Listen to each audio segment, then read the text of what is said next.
The Beautiful Mice. An experiment with mice, of a carefully constructed area and set living conditions that couldn't be changed by the mice, and they couldn't escape.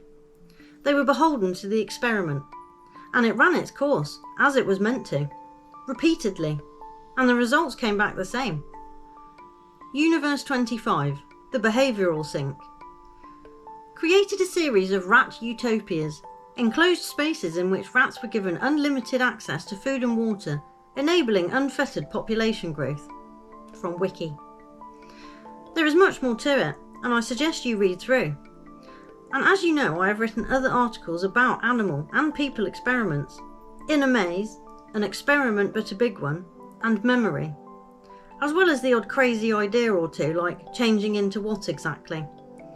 But I was unaware of the behavioural sink experiments until only a few weeks ago, and clearly given what has occurred in society over the last 3 years, certain sections of certain societies definitely seem to be going through what appears to be a very similar circumstance to those unfortunate mice.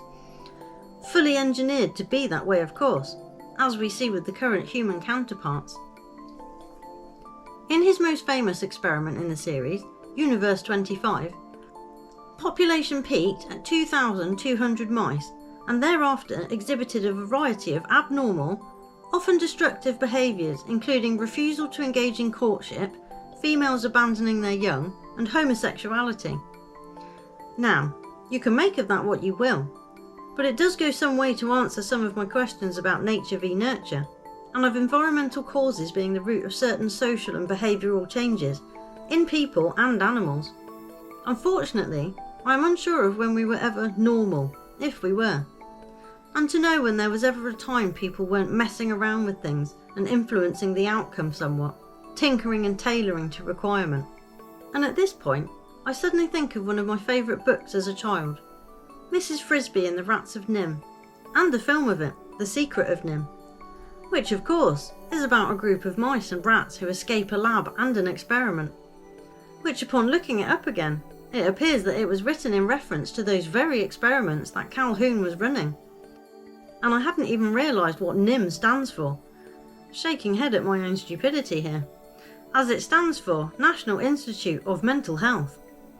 I guess it was interesting to read and see about what happened once the rats and mice escape, because it was nice to think that some do, giving very little thought to what went on in the lab, other than what you were told.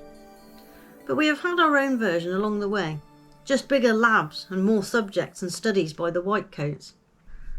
Such as television programmes like Big Brother and Celebrity Get Me Out of Here make me think of strange short-term human versions of this scenario, to observe how they react in close quarters with strangers without enough food and having to play whatever game they come up with to entertain the viewers. But the purpose of the game is always much more than it appears.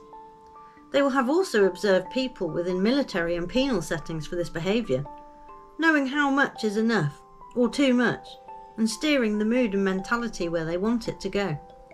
Anywhere where you deliberately crowd people and keep them restricted, whether it be by rules or barriers, a similar mindset develops.